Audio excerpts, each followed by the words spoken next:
გორის მწერალთა სახლში ჯემალ ინჯიას სახელობის კაბინეტი გაიხსნა. აღნიშნული პოეტის 88 წლის იუბილეს და მის მიერ დაფუძნებული მწერალთა სახლის 45 წლის თავს დაემთხვა.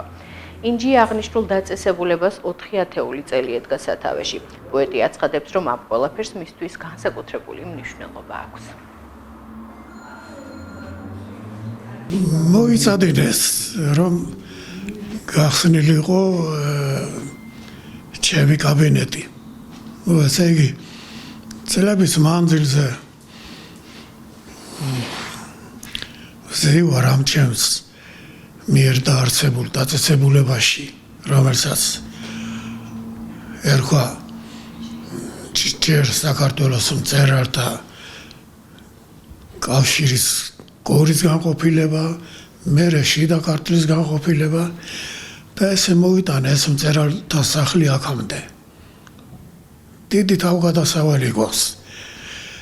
აუკარგიანი მეგობრებმა, კოლეგებმა, თანამშრომლებმა მოიფიქრეს და გააკეთეს ასეთი კაბინეტი, სადაც ჩემი ყველა 50-მდე წიგნი არის გამოფენილი. ჩემი საჭადრაკო პრიზებიც არის გამოფენილი აქ. სიგელები და დიპლომები. და ესე გამიხალისეს სიბერე, ასე ვთქვათ, გამიხალისეს სიბერე. უკვე თითქმის 7 წელია მე ვარ ახლა ხელმძღვანელი აქ ორგანიზაციის. საერთოდ რთულია მის ადგილას საქმის გაგრძელება, იმიტომ რომ მან ბევრი შრომა ჩადო ამ დაფუძნებაში, როგორ თქვა.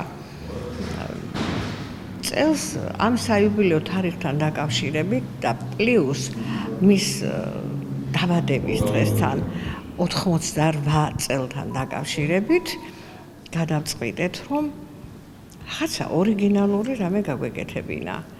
გამოფინეთ ოთახში მისი ჯილდოები, წიგნები, საკმაოდ დიდი შრომა აქვს ჩადებული თავის შემოქმედებაში.